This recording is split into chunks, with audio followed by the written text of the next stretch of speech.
We invited you here basically to listen to your story, to know how you put together yourselves, and also to get to understand how you make this possible.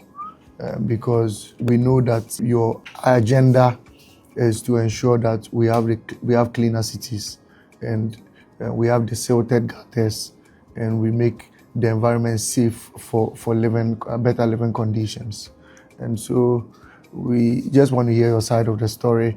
We want to interact with you and see how you've been doing, how you put together the team, and what your plans are, and how best we could bring you on board our services, so that we meet at a point where you could even front for us, and then we'll get to follow you and also see how we could make Accra and the other cities clean.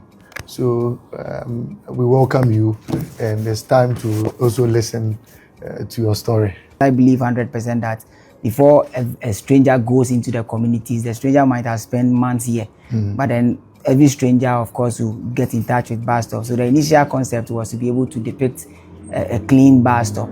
But how about deliberately pushing content about environmental sustainability to the youth? If not for anything at all, we are going to get people who grow up in 10 years and think differently from the environment. So that was basically how the whole concept of Bus Stop Boy started. To deliberately do content on environmental sustainability to the youth.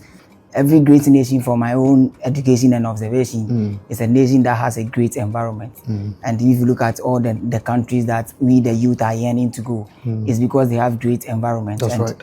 That is why we started Bus Stop Boys. And as from the beginning, it has always been the fact that if you see what we do and you love it, and you're Ghanaian, and you still have a bit of patriotism in you, then it's about time you rise up to defend our country. As a matter of fact, in 21st century, where there's abundance of technology and AI, we are still crying out loud for cholera. And cholera because there are filth in our gutters. Cholera because we are still throwing trash everywhere. We have become so comfortable with living with trash. So our call is on the youth especially, to begin to put our focus and our energy on what matters, especially for our future. And that's how we get every volunteer. If you are interested, you join and you go. And that's how we do. So you started with the bus stops, but you've gone beyond the bus stops now. Yes. And you go onto the streets. Wow, fantastic. It's a lovely story. So the main aim was to ensure that you clean the cities. But let me ask this question. Did you ever think of where you're going to get funding from? For me, I didn't care about funding. I know once I'm able to do it passionately without any hidden agenda, nature itself will find a way to finance to support you and all of that. For how long have you been doing this? July will be exactly 2 years. 2 years? Wow. The bigger dream is especially to make the kids, those who are in KG, kindergarten, all of them to begin to love the environment as much as anything they want to support in life. Because for me, without the environment, the whole concept of life will make sense. So if you're able to segregate waste, spread education enough that the young people begins to understand the passion of loving the environment and defending Ghana with everything inside and outside of us, then Bus Stop Boys game is over. I must confess that His Excellency the President is highly passionate about sanitation issues. Your names have come up in the public space, and your names have come up even before the President of the Republic.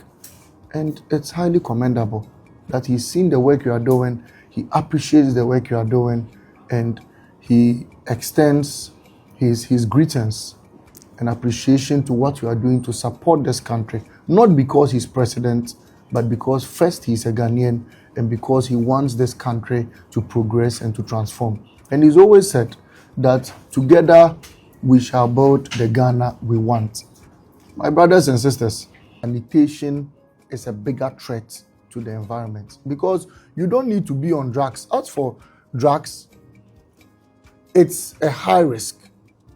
But if I don't throw rubbish and you throw rubbish, I will be affected, you'll be affected, because the mosquito does not ask who threw the rubbish before it bites. And the worm does not ask who threw the rubbish before it infects. This is a cause for all of us to come together and make this a reality. In the coming days, His Excellency the President has greater reforms for sanitation, so long as sanitation is concerned. And we at the Youth Employment Agency are willing to front this and take charge